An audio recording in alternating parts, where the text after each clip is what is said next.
டிவியின் நேயர்கள் அனைவரையும் மனமாற வாழ என்ற இந்த நிகழ்ச்சியில சந்திக்கிறதுல எனக்கு ரொம்ப சந்தோஷம். கடந்த வாரம் மனநலம் எப்படிப்பட்டது, ஒரு நல்ல மனநலத்தோட இருக்கிறவர் எப்படி இருப்பாரு, மனநலம் பாதிக்கப்பட்டவரை கண்டுபிடிக்கிறது எப்படி, இப்படி நிறைய கேள்விகளுக்கு இவர் நமக்கு பதில் சொன்னாங்க. இந்த வாரமும் ஒரு முக்கியமான விஷயத்தை பத்தி தான் பேச போறோம். என்ன பேச போறோம், என்ன தலைப்பு, எல்லாவற்றையும் வாங்க கேட்கலாம். வணக்கம். வணக்கம். கடந்த வாரம் நல்ல மனநலத்தை பற்றியெல்லாம் நிறைய கேள்விகள் இருந்துச்சு. நீங்கள் அதை நல்லா எக்ஸ்பிளைன் பண்ணீங்க. இந்த வாரம் நம்ம என்ன பார்க்க போகிறோம், எதை பற்றி பேச போகிறோம்? நீங்கள் போன வாரம் முடிக்கும்போது ஒரு கேள்வியோட முடிச்சிங்க. உங்களுக்கு ஞாபகம் இருக்குதான் தெரியல. அதாவது அறிவியல் கரெக்ட். சயின்ஸ் எப்படி இந்த மனநலத்தை எக்ஸ்பிளைன் பண்ணுது, எப்படி நம்ம அதை புரிந்து கொள்ளலாம்னு சொல்லி ஒரு கேள்வி கேட்டீங்க. அந்த கேள்விக்கு நான் பதிலோட இந்த வாரம் ஆரம்பிக்கலாம்னு நினைக்கிறேன். இப்போ சயின்ஸு, இப்போ இந்த உதாரணத்துக்கு இந்த உலகத்துல பல நூற்றாண்டுகளா அந்த மனநலம் எல்லாரும் மனிதர்கள் இருந்து வாழ்ந்து கொண்டிருக்கிறாங்க. ஒவ்வொரு காலகட்டத்திலையும் ஒவ்வொரு விதமா புரிந்து கொண்டிருந்தாங்க. ஆனா இப்போ நம்ம 21ஆம் நூற்றாண்டு கிட்டத்தட்ட வந்துட்டோம். அப்ப இப்போ என்ன மாதிரி இதை புரிந்து கொண்டிருக்கிறாங்க அப்படின்னு சொல்லி சில விஷயங்களை பார்க்கும் பொழுது நிறைய தியரிஸுக்கு சொல்லலாம். இந்த உலகத்துல இந்த சயின்ஸ், இந்த மெடிக்கல் வேர்ல்டு எல்லாம் அட்வான்ஸ்ட் ஆயிடுச்சு இல்லையா? ஆனா நான் தேடி பார்த்ததுல நான் படித்த வரைக்கும் ஒரு 4 விஷயங்கள் நான் அதை ஒரு பாயிண்டாக உங்களுக்கு மக்களுடைய அந்த ஒரு புரிந்து கொள்ளுதலுக்காக சொல்ல நான் ஆசைப்படுறேன். 4 விஷயங்கள்ல முதலாவது எப்படி பார்க்குறாங்க, ஒரு மனதை எப்படி பார்க்குறாங்க அந்த சயின்ஸ் அப்படின்னா, நம்முடைய பயாலஜிக்கல் அதாவது நம்ம எல்லாம் உயிரினம் இல்லையா? அப்போ பயாலஜிக்கலாக எப்படி சில விஷயங்கள் நம்ம மூளையில் நம்முடைய நரம்பு மண்டலத்தில் நடக்கிற அந்த விஷயங்கள் எந்த அளவுக்கு பாதிக்குதோ அந்த அளவுக்கு மனநலம் பாதிக்கும் அப்படின்னு சொல்லி ஒரு விஷயத்த சொல்கிறாங்க. உதாரணத்துக்கு இப்போ சில அறிவியல் பூர்வமா சில விஷயங்களை சொல்லி ஆகணும் இல்லையா? இப்போ நம்முடைய மூளையில சில லோப்ஸ்ன்னு சொல்லுவாங்க. இந்த இடத்துல ஃப்ரண்ட்ல இருக்குது ஃப்ரான்டல் லோப், சைட்ல பெரைட்டல், டெம்பரல் அப்படின்னு இருக்குது, பின்னாடி இருக்குது ஆக்சிபிட்டல்னு சொல்லுவாங்க. இப்போ ஒவ்வொரு லோபுமே ஒவ்வொரு விஷயங்களை செய்யுது. உதாரணத்துக்கு ஃப்ரண்டல்னா அந்த இயற்கையின் அமைப்பே பார்த்தீங்களா, இந்த ஃப்ரண்டல் லோப் முன்னாடி இருக்கிற அந்த லோப் என்னன்னா சிந்திப்பதற்கு, கான்சென்ட்ரேட் பண்ணுவதற்கு, சில விஷயங்களை யோசித்து நம்ம டெசிஷன் மேக்கிங், எக்ஸிக்யூட்டிவ்னு சொல்லுவாங்க. அப்போ அதெல்லாம் இதுக்கு. இந்த பக்கம் வருகிற இந்த லோப்ஸ் எல்லாம் பார்த்தீங்கன்னா சில சென்சேஷன், அதாவது தொடுதல், கேட்பது. பாருங்க, அது பாருங்க, டெம்பரல்னா காது பக்கத்தில் இருக்குது. எல்லாமே அதுக்கு அதே அந்த அமைப்போடையே இயற்கையாகவே அமைந்திருக்குது. பின்பக்கமாக ஆக்சிபிட்டல்ங்கிறது இந்த விஷன், நம்ம பார்ப்பது. அப்புறம் அதுக்கு உள்ள சில பகுதியில் மூச்சு விடுவது இருக்கு. அதனாலதான் அது ரொம்ப பாதுகாப்பான இடத்துல இருக்கு. அதனாலதான் பின் மண்டல அடிப்பட்டா ரொம்ப பாதிப்புன்னு சொல்லுவாங்க இல்லையா? ஸோ இந்த ஒவ்வொரு விஷயமும் இந்த மூளையில அந்த நரம்பு மண்டலம், அந்த முதுகுத்தண்டு எதுல பாதிப்பு வந்தாலும் மனநலம் பாதிக்கப்படலாம். இது ஒரு காரணம். அதுலயே இன்னொரு விஷயம் என்ன சொல்லுவாங்கன்னா, அந்த நரம்பு மண்டலத்துல சில கெமிக்கல், அதாவது இப்ப நான் உங்கள்கிட்ட பேசுறேன், நீங்க என்ன பேசுறீங்க இல்லையா? அந்த சத்தம் கம்யூனிகேட் ஆகுது. அதே போல இந்த பிரெயின்ல, நம்ம பிரெயின்ல பாத்தீங்கன்னு சொன்னா அந்த கெமிக்கல் உங்களுக்கு கம்யூனிகேட் ஆகும். எப்படின்னா அதுக்கு பேர் நியூரோ டிரான்ஸ்மிட்டர்னு சொல்றாங்க. இப்போ நம்ம இங்க நிறைய எக்யூப்மெண்ட்ஸ் எல்லாம் இருக்குது இல்லையா? இப்போ டிரான்ஸ்மிட் ஆகிறது போல நம்மளுடைய பிரெயின்ல இருக்குது அந்த கெமிக்கல் போய் சில விஷயங்களை கம்யூனிகேட் பண்ணுது. அப்ப ஒரு நரம்பு பகுதியிலேருந்து இன்னொரு நரம்பு பகுதிக்கு ஹாப்பினஸோ இல்லை ஒரு சேட்னஸோ கம்யூனிகேட் ஆகும். அது ஒரு காரியம். அதுல நிறைய விஷயங்கள் இருக்கு. உதாரணத்துக்கு காபா என்று சொல்லுவாங்க, அதுதான் மெயினான ஒரு இது. அது குறைவுபட்டுச்சுன்னு சொன்னா டிப்ரெஷன், அந்த மாதிரி சில விஷயங்கள் சொல்றாங்க. ஆங்ஸைட்டி ஆகுறது, அதெல்லாம். சில மற்ற நியூரோ டிரான்ஸ்மிட்டர்ஸ்லாம் இருக்குது. உதாரணத்துக்கு நீங்க டோபமைன் கேள்விப்பட்டிருப்பீங்க. டோபமைன்னா ஒரு எக்ஸைட்மெண்ட்டுக்காக. அப்ப அது சில நேரத்துல குளறுபடி ஆகும் பொழுது சில கடினமான வியாதிகள், உதாரணத்துக்கு இந்த சைக்கோசிஸ், அந்த மாதிரி சில விஷயங்கள் சொல்லுவாங்க. ஸோ அதெல்லாம் அங்க வருது. ஸோ இது இன்னொரு பகுதி. ஸோ அதாவது பயாலஜிக்கலாவே ஒரு மூளையில ஒரு பகுதி பாதிக்கப்பட்ட ஒரு விஷயம், அந்த கெமிக்கல் பாதிக்கப்பட்ட இன்னொரு விஷயம். இன்னொன்று இயற்கையாகவே படைக்கப்பட்ட ஒரு விஷயம்னா ஹார்மோன் சொல்லுவாங்க. இப்போ உங்களுக்கு எதனா ஹார்மோன் நிறைய கேள்விப்பட்டிருப்பீங்க. உதாரணத்துக்கு நமக்கு இன்சுலின் காமனா தெரியுது. அது ஒரு ஹார்மோன். அதுதான் டயபெட்டிக்கை கண்ட்ரோல் பண்ணுது இல்லையா? அது மாதிரி இன்னொரு ஹார்மோன் என்ன மெயினான்னு சொல்லுவாங்கன்னா, இந்த ஸ்ட்ரெஸ் ஆகும் பொழுது கார்டிசோல்னு ஒன்று சொல்லுவாங்க. அது அப்படி ரிலீஸ் ஆகுது. ரிலீஸ் ஆனா அது சில விஷயங்கள் நம்ம உடம்புல செய்யுது. அப்போ இது எல்லாமே பார்த்தீங்கன்னு சொன்னா எல்லா ஒரு பர்பஸுக்காக நம்ம மனித உடலே அது இயற்கையாக அமைந்திருக்கிறது. இந்த கார்டிசோல் என்பது சொன்னா அது உண்மையிலேயே நல்ல விஷயத்திற்கு அது பயன்படும். உதாரணத்துக்கு ஒரு பாம்பு திடீர்னு நம்ம பாதையில வருதுன்னா ஒரு ஷாக் ஆகும் இல்லையா? அப்போ அது ஒன்று அந்த ஃப்ளைட் ஆர் ஃபைட் ஆர் ஃப்ளைட்னு சொல்லுவாங்க. ஒன்று அதை எதிர்கொள்ளணும், இல்லாட்டி ஓடிடணும். ஸோ அதுக்காக அந்த விஷயம் நடக்கும். ஸோ இது வந்து பயாலஜிக்கலாக சில விஷயங்கள் இதை வைத்து தான் சயின்ஸ் என்ன பண்ணுதுன்னு சொன்னால், ஓகே என்ன பிரச்சனை ஸ்கேன் பண்ணி பார்க்குறாங்க, இல்லாவிட்டால் பிளட் டெஸ்ட்டு அந்த மாதிரி பண்ணி பார்த்து, ஸோ இதில் இந்த பிரச்சனைகள் எல்லாம் இருக்குதா, அப்போ இவங்களுக்கு இந்த பிரச்சனை அப்படின்னு சொல்லி அவங்களுக்கு மருந்து, அது குறிப்பிட்ட அளவு மருந்து கொடுக்குறாங்க. ஓகே. ஸோ ரெண்டாவது ஒரு தியரி இல்லை ஹைப்போதிசிஸ்ன்னு சொல்லுவாங்க. அதை எப்படி பார்க்குறாங்கன்னு சொன்னால், ஒரு மனிதனுடைய அந்த பிஹேவியர், அதாவது எப்படி அவன் தன்னுடைய பிஹேவியரை கற்றுக்கொள்கிறான். இப்போ மனிதனை குறித்து நம்ம படிக்கிறோம்னு சொன்னால், நம்ம அதாவது வரலாறு படி பார்த்தா நிறைய விஷயங்கள் பரிமாண வளர்ச்சி வந்து கொண்டே இருக்குது இல்லையா. இப்போ ஒரு குழந்தை வந்து நெருப்பு ஒன்று இருக்குது, அதை போய் இப்படி தொட்டா சுடுன்னு நம்ம சொல்லி கொடுக்குறோம். ஆனால் அது போய் தொட தான் போகும். ஆனால் அது ஒன்று தொட்டதுக்கு அப்புறம் அடுத்த தடவை நெருப்பை பார்த்தா அந்த ஒரு கண்டிஷனிங் அது பிரெயினில் வந்துடுது இல்லையா. அதே போல தான். அதே மாதிரி நீ இதை பண்ணினா இதை நான் கொடுக்க மாட்டேன், அதாவது பாசிட்டிவ் அண்ட் நெகட்டிவ்னு சொல்லுவாங்க இல்லையா. நீ இதை பண்ணினா உனக்கு சாக்லேட் வாங்கி தருவேன், அப்போ அதை அந்த நல்ல விஷயத்தை திருப்பி பண்ணும்.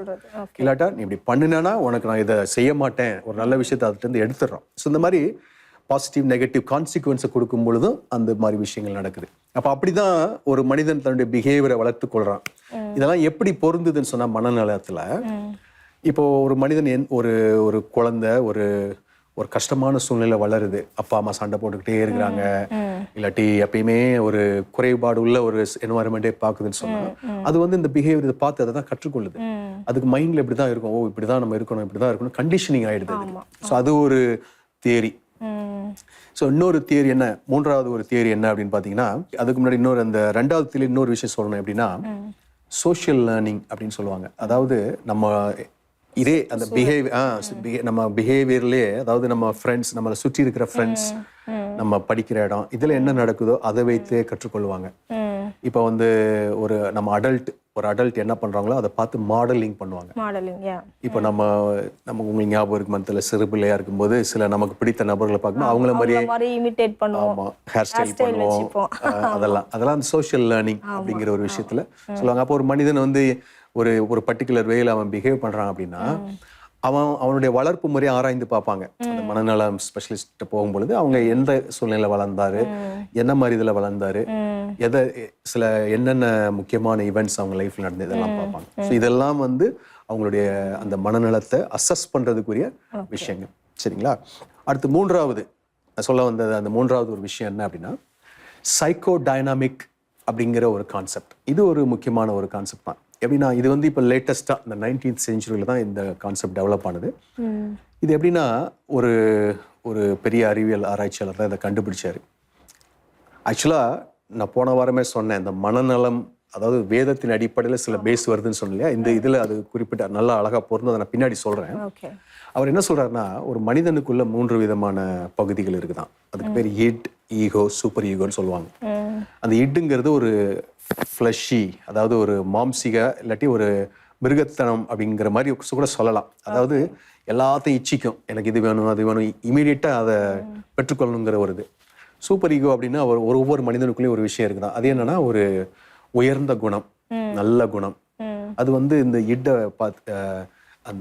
பார்த்து சொல்லுமா, நீங்க வந்து செய்யக்கூடாது, இப்படி இதை தான் செய்யணும் அப்படின்னு சொல்லி. அது ரெண்டு ஆப்போசிட் இருக்கும். ஆனா அதை பேலன்ஸ் பண்றது தான் அந்த ஈகோ அப்படிங்கிற அந்த ஒரு விஷயம். இப்போ நம்ம ஈகோன்னு நிறைய கேள்விப்படுறோம், ரொம்ப ஈகோ பிடிச்ச ஆளு அப்படி சொல்லுவாங்கல்ல. ஏன்னா அந்த ஈகோ வந்து அவங்க இம்பேலன்ஸ்டா இருக்குது. அப்போ அதனாலதான் அவங்க வந்து அவங்கள நடந்து கொள்ற விதமும் வித்தியாசமா இருக்குது. சரிங்களா. அப்போ அந்த ஒரு விஷயத்தையும் நம்ம வந்து அங்க பார்க்க முடியும். அவர் இன்னொன்று விஷயம் சொல்றாரு, என்னன்னா, நம்முடைய மனம் வந்து 3 பகுதியில உடையதா இருக்குது. ஒன்று வந்து நம்முடைய கான்ஷியஸ் மைண்ட். இப்போ நாம பேசிட்டு இருக்கிறோம், நம்ம சுற்றுப்புற சூழல் தெரியும், என்ன நடக்கும் தெரியும், அது கான்ஷியஸ். அடுத்து அவர் சொல்றாரு சப்கான்ஷியஸ் மைண்ட் சொல்றாரு, இல்லாட்டி ப்ரீ கான்ஷியஸ் சொல்றாரு. அது என்னன்னா, ரீசெண்டா நடந்த சில விஷயங்கள், இல்லாவிட்டால் நம்மளை பாதர் பண்ற சில விஷயங்கள் நம்ம அடிமனதுல போய்கொண்டே இருக்கும். அது வந்து நம்மளை சில நேரம் அது நம்ம கான்ஷியஸ் வேர்ல்டே அது பாதிக்கும்னு சொல்றாரு. அப்புறம் இன்னொன்று லெவல் தான் அன்கான்ஷியஸ் அப்படிங்கிறது, ரொம்ப டீப்பர் உள்ள. இப்போ சிறு வயதுல நமக்கு நடந்த விஷயங்கள், சின்ன பிள்ளையா இருக்கிறப்போ நமக்கு நடந்த பாதிப்புகள், முக்கியமான சில விஷயங்கள் வந்து அந்த அன்கான்ஷியஸ் மைண்ட்ல போய் இருக்கும். அப்ப அந்த 3 விஷயங்களும் ஒரு மனிதனை பாதிக்குது அப்படிங்கிற அந்த ஒரு அப்ரோச்சையும் எடுக்கிறாங்க சயின்ஸ்ல. இப்போ இதுல சில உதாரணங்கள் கூட சொல்லலாம். உதாரணத்துக்கு நம்ம அந்த இப்போ ஒரு நம்ம டிரைவிங் பண்றவங்களுக்குலாம் தெரியும், சில நேரத்தில் லாங் ரோட்ல டிரைவ் பண்ணும்பொழுது பாத்தீங்கன்னா ஆமா, அப்படியே எதையோ யோசிச்சுட்டு இருப்பாங்க. ரோட பாக்குறோமானே தெரியாதுல. ஆமா, திடீர்னு ஒரு இடத்துல வந்து நான் இப்போ இவ்வளவு நேரம் எங்க இருந்தேன் அப்படிங்கிற மாதிரி யோசிப்பாங்க. அப்ப என்னன்னா அந்த சப்கான்சியஸ் மைண்ட் அதை டிரைவ் ட்ரை பண்ணும். பண்ணும். அது என்னன்னா ஹேபிச்சுவலா நம்ம ஒரு சில விஷயங்களை செய்ய செய்ய செய்ய அது சப்கான்சியஸாவே அது வயரிங் பண்ணப்பட்டுரும். ஓகே. அதனாலதான் வந்து அந்த சப்கான்சியஸ் மைண்ட் பவர்ஃபுல்னு சொல்றாங்க. இந்த அன்கான்சியஸ் மைண்ட் என்னன்னா இன்னும் பவர்ஃபுல். எப்படி அப்படின்னா அது வந்து சில விஷயங்களை உள்ளுக்குள்ள இருந்து ஆப்ரேட் பண்ணும். ஏன் நான் இப்படி ஃபீல் பண்றேன்னு சிலருக்கு தெரியாது. இப்போ இந்த நிகழ்ச்சியை பார்த்து கொண்டு இருக்கிற சில வாலிபர்கள், சில ஒரு 30s 40s இருக்கிறவங்கலாம், நான் ஏன் இப்படி ரொம்ப சில நேரத்தில் குழப்பமா ஃபீல் பண்றேன், ஒண்ணுமே காரணம் இல்லாம எனக்கு ஒரு பயம் வருதே, ஒண்ணுமே காரணம் இல்லாம எனக்கு ஒரு நிறைய பேர் காரணம் இல்லாத கோபம் வருதுன்னு சொல்லுவாங்க. அதெல்லாம் சொல்லுவாங்க. அப்ப அதுக்கெல்லாம் இந்த விஷயங்கள் அடிப்படையா இருக்குது. அதை வந்து அதுக்கு நிறைய செஷன்ஸ் வைத்து அவர்கள் ஐடென்டிஃபை பண்ணுவாங்க, அதை கண்டுபிடிப்பாங்க. இது ஒரு மூன்றாவதா இருக்கிற ஒரு முக்கியமான ஒரு விஷயம். இது அடுத்து வந்து கடைசியா ஒரு விஷயம் என்னன்னா, அது இப்போ லேட்டஸ்டா ஒன்று டெவலப் ஆன ஒரு விஷயம். அதுதான் வந்து கொக்னிட்டிவ் அப்படின்னு சொல்லுவாங்க, கொக்னிட்டிவ் அப்ரோச். இதுல எப்படி பாக்குறாங்க அப்படின்னா, நம்முடைய ஹியூமன் பிரெயின் இருக்குது இல்லையா, அது வந்து ஒரு கம்ப்யூட்டர் மாதிரி. முன்னாடி ஒரு 50-60 வருஷத்துக்கு முன்னாடி வரைக்கும் என்ன சொன்னாங்கன்னா, ஒரு மனுஷன் சின்ன வயதுல இருந்து அவன் என்ன கோத்ரூ பண்ணானோ அவனுடைய மெமரிஸ், பாஸ்ட் மெமரிஸ், அதை கரெக்ட் பண்ணவே முடியாது. நம்ம ஊர்ல சொல்லுவாங்க தலைவிதி அவ்வளவுதான் அப்படிம்பாங்க. அந்த மாதிரி ஒரு அப்ரோச் இருந்தது. ஆனா இந்த ஒரு கொக்னிட்டிவ் அப்ரோச்னு வந்ததுக்கு அப்புறம் அவங்க என்ன சொல்றாங்கன்னா, இல்ல அது வந்து ஹார்ட்வேர் கிடையாது, அது ஒரு சாஃப்ட்வேர் மாதிரி. அப்படின்னா என்ன அர்த்தம்னா, ஹார்ட்வேர்னா கொஞ்சம் மாத்த முடியாது, பல சனா தூக்கி போடணும். ஆனா சாஃப்ட்வேர்ங்கிறது அதை ரீப்ரோக்ராம் பண்ணலாம் இல்லையா. இப்போ ஒரு விஷயத்தை ஒன்னு செய்யல அப்படின்னா அதை ரீப்ரோக்ராம் பண்ணலாம். ஸோ இந்த 4 விதமான அப்ரோச், அதாவது பயாலஜிக்கலா ஒரு மனுஷனோட பிரெயின், அந்த கெமிக்கல்ஸ், சில விஷயங்கள் செய்யுது, இதெல்லாம் ஒரு அப்ரோச். இன்னொன்று பிஹேவியர், சுற்றுப்புற சூழல், கண்டிஷனிங், சோஷியல் லேர்னிங், இதெல்லாம். இன்னொன்று வந்து சைக்கோடைனமிக்ஸ் சொன்னேன் இல்லையா, அந்த கான்சியஸ், ப்ரீ கான்சியஸ். இது 4வது அந்த கொக்னிட்டிவ் அப்ரோச். இந்த 4 விஷயத்துல தான் நம்ம வந்து நம்முடைய மென்டல் ஹெல்த்தை இந்த இன்றைக்கு வரைக்கும் சயின்ஸ் வந்து இப்படிதான் அப்ரோச் பண்றாங்க, இப்படிதான் அதை வைத்து தான் அசஸ் பண்றாங்க. ஓகே. இப்போ ஒருத்தர் வந்து ஹாஸ்பிட்டலுக்கு போனார்னா இதெல்லாம் டெஸ்ட் பண்ணுவாங்க ஃபர்ஸ்ட். இந்த 4 விதங்கள்லயும் அவர் பாதிக்கப்பட்டிருக்காரா அப்படின்னு கண்டுபிடிச்சு அதுக்கப்புறம் தான் ஒரு கன்க்ளூஷன் வராங்க. ஓகே ஓகே சரி. நீங்க வேதாகமம் பத்தி இதுல என்ன சொல்லுது, நீங்க அதை சொல்லலாமே. வேதாகமம் சயின்ஸ் சொல்றத பத்தி எல்லாம் சொல்லிட்டீங்க, வேதம் என்ன சொல்லுது இதை பத்தி? கண்டிப்பா. இது எப்படின்னா, இதுல இன்னொரு கேள்வி கூட வரும், இதை பார்க்குற ஒரு சிலருக்கு வந்து கேள்வி வரும். என்னன்னா, வேதத்துல இதெல்லாம் சொல்லப்பட்டிருக்குதா, இப்ப இதெல்லாம் சயின்ஸ் வருது, அப்ப வேதத்துல இப்படி இருக்குதா அப்படின்னு ஒரு கேள்வி வரலாம் இல்லையா. உண்மை என்ன அப்படின்னா, இந்த விஷயங்கள் எல்லாமே, நான் சொன்ன இந்த 4 விஷயங்கள் எல்லாமே மனிதன் படைக்கப்பட்ட விதத்திலிருந்து உருவான விதம் தான். அதாவது இது எல்லாமே வேதத்தின்ல ஒரு மேலோட்டமான, அது வேதம் காட்டுற ஆழமான விஷயத்துல இது ஒரு மேலோட்டமான ஒரு விஷயம்தான். ஏன்னா ஒரு வசனம் இருக்குது, அதாவது உன் பிள்ளையை அவன் நடக்க வேண்டிய வழியிலே நடத்து, அவன் முதிர் வயதானாலும் அதை விடாதிருப்பான். இப்ப நான் சொன்னேன் இல்லையா, அந்த சின்ன வயதிலேயே நம்ம அந்த உங்களுக்கு அந்த தீசிஸ்லாம் சொன்னேன், அது எல்லாமே அந்த பேஸ் தான். ஒரு மனுஷன் சின்ன வயசுல என்ன ஒரு விஷயத்த படிக்கிறானோ, என்ன அதை ப்ரோக்ராம் பண்றானோ, அதை முதிர் வயதானாலும் விடாதிருப்பான். இப்ப இன்னைக்கு அந்த இஸ்ரவேல் மக்களை பத்தி ஒருவேளை கேள்விப்பட்டிருக்கலாம். அப்ப அவங்க என்ன பண்ணுவாங்கன்னா, 12 வயதுக்குள்ள அந்த வேதத்தை அப்படியே மனப்பாடம் பண்ணி அதை மைண்ட்ல அவங்க ப்ரோக்ராம் பண்ணிடுறாங்க. பண்ண என்ன ஆகுதுன்னா, அது வந்து அவங்க ஆப்ரேட் பண்ணுது. அது ஒரு மேனுவலா இருந்து இதை செய்யணும், இதை செய்யக்கூடாது, இதை செய்யணும், இதை அவாய்ட் பண்ணணும், இதை எம்ப்ரேஸ் பண்ணணும் அப்படி சொல்லி அவங்களுக்கு அது கைட் பண்றதுனால அவங்க நல்ல ஒரு இன்றைக்கும் பூமியில அவங்க ஒரு சிறந்த ஒரு தேசமா விளங்குறாங்க இல்லையா. அப்போ இந்த 4 அப்ரோச்சஸ்மே வேதத்தின் அடிப்படையில் உள்ள அப்ரோச் தான். இன்னும் சொல்ல போனா இதையும் தாண்டி ஒரு அப்ரோச் வேதம் சொல்லுது. அது என்னன்னா, இப்போ உதாரணத்துக்கு இந்த 4 அப்ரோச்ல நீங்க எந்தெந்த பகுதியில இன்வால்வ் ஆயிருக்குன்னு நினைக்கிறீங்க? இந்த 4 பகுதி சொன்னேன் இல்லையா, நம்முடைய பிரெயின் சொன்னேன், அப்புறம் இந்த பிஹேவியர், என்வாயர்மெண்ட், சமுதாயம். அப்போ ஒரு மனுஷன் இந்த சயின்ஸ் எப்படி பாக்குதுன்னா, ஒரு மனிதனை இந்த மூளை நரம்புகள் உள்ள ஒரு சரீர அமைப்புடைய ஒரு மனிதன், உள்ளுக்குள்ள உளவியல் அப்படிங்கிற ஒரு காரியத்தை சொல்றாங்க. ஆனா வேதம் என்ன சொல்லுது, இன்னொரு பரிமாணத்தை காட்டுது. அதுதான் என்ன சொல்லுது அப்படின்னா, ஒரு மனிதனுக்குள்ள ஒரு டீப்பாக ஒரு ஆவி அப்படிங்கிற ஒரு விஷயத்த சொல்லுது, இல்லாட்டி ஒரு இருதயம் அப்படின்னு அதுக்கு பேர் கொடுக்குது. அதுல இருந்து தான் எல்லா விஷயமும் வெளியே வருது. அப்ப இந்த சயின்ஸ் வந்து சொல்றது ஒரு விஷயம், ஒரு ஒரு பார்ஷியலி உண்மைதான். அது வெளியில இருந்து பார்க்கும்போது அதுதான் வெளிப்புறமா தெரியுது. ஆனா மென்டல் ஹெல்த் என்பது இன்னும் அதை தாண்டி டீப்பரா உள்ள போகுது. உள்ளுக்குள்ள இருந்து இப்போ ஒரு வசனம் நான் உங்களுக்கு சொல்றேன் பாருங்க. அந்த வசனம் சொல்லுது, அதாவது நீதிமொழிகள் 4:23 ஒரு வசனம் இருக்குது. எல்லா காவலோடும் உன் இருதயத்தை காத்துக்கொள். ஏன்னா அதுல இருந்து தான் அந்த இஷ்யூஸ் ஆஃப் லைஃப்னு சொல்லுவாங்க. அதாவது ஒரு மனிதனுடைய வாழ்க்கைக்கு தேவையான எல்லாமே அதுல இருந்தா புறப்பட்டு வருதான். அப்போ அந்த வேதம் பாருங்க, அதான் மேஜரா காட்டுது. அதுதான் முக்கியம்னு சொல்லுது. அப்ப அதை நான் சொன்ன அந்த இஸ்ரேல் ஜனங்கள் சொன்னேன் இல்லையா, அப்ப அவங்க அதை முக்கியப்படுத்துறதுனால அவங்களுக்குரிய அந்த மனநலம் வந்து ரொம்ப ஸ்ட்ராங்காவே இருக்கும். அந்த பேஸ் வந்து ஸ்ட்ராங்கா இருக்கும் இல்லையா. இப்ப நீங்க கேட்ட கேள்விக்கு அதான் பதில். அதாவது இந்த அப்ரோச், ஸ்பிரிச்சுவல் அப்ரோச்சையும் வேதம் காட்டுது. இந்த ஸ்பிரிச்சுவல் அப்ரோச் அப்படின்னு சொல்லும் பொழுது அதுல இன்னும் நிறைய விஷயங்கள் இருக்குது. அதாவது ஒரு மனிதன் வந்து இப்போ இன்னைக்கு இந்த உலகத்துல 8 பில்லியன் பீப்புள்ஸ் இருக்கிறாங்க. அந்த 8 பில்லியன்ல கிட்டத்தட்ட 5-6 பில்லியன் ஒரு மெஜாரிட்டி பீப்புள் ஏதோ ஒரு விதத்துல ஒரு ஃபெய்த்ல இருக்கிறாங்க. இந்த நிகழ்ச்சியை பார்க்குறவங்க ஒவ்வொரு ஃபெய்த்ல இருப்பீங்க. ஆனா அந்த ஃபெய்த்ல இருக்கும் பொழுது அந்த ப்ரேயர் டைம்ல சில நல்ல விஷயங்கள் நடக்குதுன்னு சொல்லி சயின்ஸே கண்டுபிடிச்சிருக்காங்க. எப்படின்னா அவங்க வந்து அவங்க இருதயத்தை ஒருமுகப்படுத்தி அந்த கண்களை மூடி இல்ல இருதயத்தை ஒருமுகப்படுத்தி அவங்க ப்ரேயர் பண்ணும் பொழுதோ இல்ல அவங்க சாண்டிங் பண்ணும்போது ஏதோ ஒரு விஷயங்களை பண்ணும் பொழுது அவங்களுக்கு என்ன நடக்குதான், அந்த பிரெயின்ல சில பகுதிகள் வந்து ஆக்டிவேட் ஆகும். அதாவது ஃப்ரான்டல் லோப் சொன்னேன் இல்லையா. இப்போ நம்ம கிறிஸ்டியன் இதுல எப்படி கண்டுபிடிச்சாங்கன்னா ஒரு ப்ரேயர் பண்ணும் பொழுது அவங்களுடைய அந்த ஃப்ரான்டல் லோப் ரொம்ப ஆக்டிவா இருக்குது அப்படின்னு கண்டுபிடிச்சிருக்காங்க. ரெண்டாவது மற்ற பகுதிகள், அந்த உணர்வு பகுதிகளும் அப்படியே ரெஃப்ரெஷ் ஆகுதுன்னு சொல்லி கண்டுபிடிச்சிருக்காங்க. அப்போ வந்து அது ஒரு புதிய ஒரு பாத்வே கிரியேட் பண்ணுது. அப்போ அதை நான் எப்படி எக்ஸ்பிளைன் பண்றதுன்னா, இப்போ நம்ம அந்த ஸ்னோ உள்ள நாடுகள் எல்லாம் இவ்வளவு தூரம் ஸ்னோ வந்துருச்சுன்னு சொன்னா அது ஒரு வழியா அப்படி ஃபுல்லா ஸ்னோவா இருக்கும் பொழுது ஒரு பக்கமா நடந்து போறாங்கன்னு வைங்க, அந்த இடத்துல ஒரு பாத் உண்டாகும் இல்லையா.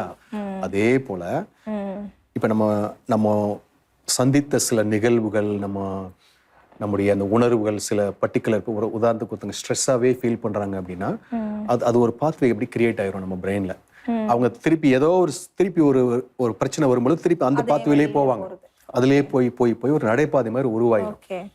இப்போ இந்த பிரேயர் அண்ட் மெடிடேஷன் அதுல அந்த மாதிரி விஷயத்துல என்ன நடக்குதுன்னா ஒரு புதிய பாத்வே உருவாகுது.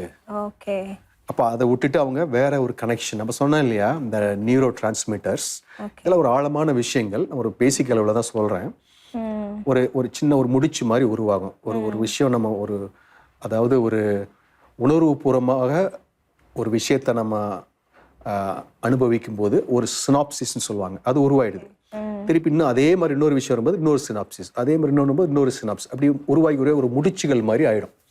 அப்ப அதுல இருந்து அந்த நரம்பு முடிச்சுகள், அப்போ ஒரு மனுஷனுக்கு அது நிறைய எவ்வளவு அதிகமா உருவாகுதோ அந்த அளவுக்கு அந்த மனிதன் பாதிக்கப்படுறான். ஆனா இந்த பிரேயர் அண்ட் மெடிடேஷன் வரும் பொழுது அந்த முடிச்சுகள் ஒன்று அவிழ்க்கப்படுது, இன்னொன்று புதிய நல்ல முடிச்சுகள் உருவாகுதுன்னு சொல்லி அவங்க கண்டுபிடிச்சிருக்காங்க. இப்போ குறிப்பா நான் வேதத்தை ஏன் நான் வந்து சொல்றேன் அப்படின்னா, இந்த வேதத்தின்படி வாழ்கிற கிறிஸ்தவ மக்கள், இயேசு கிறிஸ்துவை விசுவாசிக்கிற அந்த மக்களுக்கு ஒரு நல்ல ஒரு விஷயம் நடக்குது. என்ன அப்படின்னா, அவர்கள் சில நேரத்துல ஆண்டவர் அந்த ஒரு வரமாக அதை கொடுக்கிறாரு இல்லையா. அந்த பிரேயர்ல ஒரு நல்ல ஒரு கிஃப்ட் ஆஃப் டங்ஸ்ன்னு சொல்லுவாங்க. அதை வந்து அவங்க பேசி அவங்க ஜெபம் பண்றாங்க. அப்படி பண்ணும் பொழுது அதை ஸ்கேன் பண்ணியிருக்காங்க. அப்படி ஒரு யூனிவர்சிட்டி ஆஃப் பென்சில்வேனியான்னு சொல்லிட்டு அமெரிக்காவில் ஒரு யூனிவர்சிட்டி அப்படி உள்ள ஸ்கேன் பண்ணி பார்த்துருக்குறாங்க என்ன நடக்குது. இவங்க அப்படி டங்ஸ்ல அவங்க பேசும் பொழுது, வேற பாஷையில அவங்க பேசி அவங்க ஜெபம் பண்ணும்போது என்ன நடக்குதுன்னு பார்த்தா, இந்த பகுதி ரொம்ப ஆக்டிவா இருக்குது. ஆனா அவங்களுடைய லாங்குவேஜ் சென்டர் ஆக்டிவேஷன் ஆகலையா. ஏன்னா ஒரு மனுஷன் பேசும் பொழுது, இப்ப நான் தமிழ் பேசுறேன்னு சொன்னா இந்த தமிழ் பாஷைக்குரிய அந்த இது இப்ப எனக்கு ஸ்கேன் பண்ணா அந்த பகுதி ஆக்டிவா இருக்கும். ஏன்னா நான் திங்க் பண்றேன், என்னோட வேர்ட்ஸ் நான் அங்க இருந்து கலெக்ட் பண்றேன். ஆனா அங்க என்ன நடக்குது, அவங்க ஆக்டிவா பேசுறாங்க, ஆனா அந்த பகுதி சைலண்டா இருக்குது. ஆனா வேற ஒரு பகுதி ஆக்டிவா இருக்குது. அது மட்டும் இல்ல, ஒரு குறிப்பிட்ட 2 என்சைம்ஸ் சுரக்குது அப்படின்னு சொல்லி கண்டுபிடிச்சிருக்காங்க. என்னன்னா அது வந்து இந்த நியூரோ டிரான்ஸ்மிட்டர் ஹார்மோன்ஸ் மாதிரி. அதுக்கு இன்னும் அவங்க கண்டுபிடிக்க முடியல அது எந்த பகுதியிலிருந்து சுரக்குன்னு அவங்களுக்கு தெரியல. ஆனா அது நல்ல ஒரு ஹார்மோன்ஸ், மனிதனை ஹெல்தி ஆக்குற ஹார்மோன்ஸ் சொல்லி கண்டுபிடிச்சிருக்காங்க. அப்ப இதெல்லாம் வைத்து பார்க்கும்பொழுது நமக்கு என்ன தெரியுதுன்னா, இந்த வேதத்தின் அடிப்படையில நல்ல விஷயங்கள் இந்த மாதிரி இருக்குது. அப்போ அதனாலதான் இந்த விஷயங்களையும் நம்ம சொல்ல வேண்டியதா இருக்குது. அப்போ நீங்க கேட்ட கேள்விக்கு அதுதான், அதாவது வேதம் இந்த நான் சொன்ன அந்த 4 விஷயங்களையும் காட்டுகிறது, அதற்கு மேலேயும் ஒரு அடுத்த பரிமாணத்தையும் அது காட்டுகிறது. Okay, very good. இப்போ நான் அறிவியல் ஒரு 4 விஷயங்கள் சொன்னீங்க, இது மாதிரிலாம் அப்ரோச் பண்றாங்கன்ட்டு. அறிவியல் கண்டுபிடிப்புகள் எங்கேயோ போயிடுச்சு, இந்த உலகத்துல என்னென்னவோ கண்டுபிடிச்சிட்டாங்க. இப்போ அப்ரோச் பண்றாங்கல்ல, 4 டைப்ஸ்ல அப்ரோச் பண்றாங்க. ஒருத்தர் மனநல பாதிக்கப்பட்டிருக்காருன்னு கண்டுபிடிக்கிறாங்க. என்ன சொல்யூஷன் அவங்க கிட்ட இருக்கு? ஏதாச்சும் மருந்து இருக்கா? ஒரு டேப்லெட்டை போட்டு சுகப்படுத்திட முடியுமா? அது மாதிரி ஏதாச்சும் கண்டுபிடிச்சிருக்காங்களா? நல்ல கேள்விதான். இப்போ பாத்தீங்கன்னா, இப்போ ஒரு சயின்ஸ் இப்போ நான் சொன்னேன் இல்லையா, கர்த்தருடைய வேதம் குறைவற்றது, அது டாப் லெவல்ல இருக்குது. இந்த சயின்டிபிக் சயின்டிஸ்ட், அந்த அறிவியல் ஆராய்ச்சியாளர்கள், நல்ல ஞானவான்கள் என்ன பண்றாங்க, கண்டுபிடிக்கிறாங்க. ஆனா இது வரைக்கும் வருவாங்க, வந்துட்டு டச் பண்ணாம அப்படி போயிடுவாங்க. இங்க ஒரு இஷ்யூஸ் ஆஃப் லைஃப் சொன்ன சோர்ஸ், அதை அவங்களால ஏன்னா அதுக்கு விசிபிள் கிடையாது. இப்ப அவங்க கண்டுபிடிச்சிருக்கிற சொல்யூஷன் என்ன தெரியுங்களா? மருந்து, மாத்திரைகள். ஏன்னா சொன்னேன் இல்லையா, அந்த டோப்பமின், அந்த செரட்டோனின், அந்த காபா, அந்த மாதிரி விஷயங்கள் சில நேரத்துல அதிகமாயிருது இல்ல குறைஞ்சிருது. அதை டைட்ரேட் பண்ணுவதற்கு சில மருந்துகள் கொடுக்குறாங்க. அந்த மருந்து அது தேவைதான். சிலருக்கு நிறைய எக்ஸ்ட்ரீமா இருக்கும் பொழுது சில மருந்துகள் கொடுத்து அதை ஓரளவுக்கு கொண்டு வர வேண்டியது, ஓரளவுக்கு அது கண்டிப்பாக உதவி செய்யும். ரெண்டாவது, இது சைக்கலாஜிக்கல் பிஹேவியரலாவும் சொன்னேன் இல்லையா, அப்போ அது அவங்க லேர்ன் பண்ணி வைக்கும்போது அது சைக்கலாஜிக்கல் அப்ரோச்சஸ், சில சிபிடி அந்த மாதிரி சில தெரப்பிஸ் இருக்குது, அதையும் கொடுக்குறாங்க. அது போல சில ஸ்பெஷலிஸ்ட் தெரப்பிஸ் அந்த மாதிரிலாம் கொடுக்குறாங்க. ரொம்ப எக்ஸ்ட்ரீம் சினாரியோல சில கரண்ட் வச்சு அதெல்லாம் ரொம்ப அதெல்லாம் பின்னாடி பார்க்கலாம், பின்னாடி எபிசோட்ல பார்க்கலாம். அது ரொம்ப சிவியர் கேசஸ்க்கு அந்த மாதிரிலாம் இருக்குது. ஸோ இந்த மாதிரி தான் ஜெனரல் ட்ரீட்மெண்ட் இருக்குது. ஆனா நான் என்ன சொல்லுவேன், நான் பார்த்து கொண்டு இருக்கிறவர்களுக்கு, நீங்களோ இல்லை உங்களை சார்ந்து யார் இதுல பாதிக்கப்பட்டிருந்தாலும் ஒரு மெடிக்கல் டாக்டர் அணுகி இந்த ஒப்பீனியன் பெறுவது ரொம்ப முக்கியம். ஏன்னா அவங்க எந்த நிலைமையில் இருக்காங்கன்னு தெரியாது, பலதரப்பட்ட மக்கள் பார்க்கலாம். ஸோ அது முக்கியம். அதை தாண்டி இந்த வேதம் காட்டுகிற சில விஷயங்களை உங்களுக்கு சொல்லியிருக்கிறேன். அது ஃபெய்த்தின் அடிப்படையில் அது வருது. அந்த ஃபெய்த்துக்கு அப்படி ஒரு பவர் இருக்குதுன்னு சொல்லி இந்த ஆராய்ச்சிகள்லாம் கண்டுபிடித்திருக்குது. அந்த ஃபெய்த் சில நல்ல விஷயங்களை பிரெயின்ல ஆக்டிவேட் பண்ணுது. சில நம்ம அறியாமலே அந்த கொக்னிட்டிவ் ப்ராசஸையும் அந்த எமோஷனல் ப்ராசஸையும் ஸ்டெபிலைஸ் பண்ணுது. அந்த நியூ சர்க்யூட்டே உருவாக்குதான். அந்த நியூ சர்க்யூட்டை உருவாக்கி ஸ்டெபிலைஸ் பண்ணுது ஒரு மனிதனுடைய மனநிலையை அப்படிங்கிறது. ரொம்ப நன்றி, விளக்கமாக எங்களுக்கு சொல்லியிருக்கீங்க. நேயர்கள் அனைவருக்கும் புரிஞ்சிருக்கும். அறிவியல் 4 விதமாக ஒரு மனநலம் குன்றியவரை எப்படி அப்ரோச் பண்றது அப்படின்னு கேட்டோம். அது மட்டும் இல்லாம வேதம் என்ன சொல்லுகிறது என்றதையும் கேட்டோம். அடுத்த வாரம் எதை பத்தி நம்ம பேச போறோம்? இப்போ அடுத்த வாரம் இன்னொரு முக்கியமான டாபிக் பேச போறோம். என்னன்னா ஸ்ட்ரெஸ், அதாவது மன உளைச்சல். சோ அது குறித்து நான் அடுத்த வாரம் டீடைலா பேசுறேன். இன்றைக்கு பாத்தீங்கன்னா சின்ன குழந்தையில இருந்து பெரியவர்கள் வரையும் ஸ்ட்ரெஸ்ல தான் இருக்காங்க. பெரியவங்களை கேட்டாலும் ஸ்ட்ரெஸ் இருக்கு, சின்ன குழந்தைங்களை கேட்டாலும் ஸ்ட்ரெஸ் இருக்கு. அடுத்த வாரம் ஸ்ட்ரெஸ்ஸை பத்தி தான் நம்ம பேச போறோம். அடுத்த வார நிகழ்ச்சியில உங்களை சந்திக்கும் வரை உங்களிடமிருந்து விடைபெறுவது உங்கள் மோன்சி. வணக்கம்.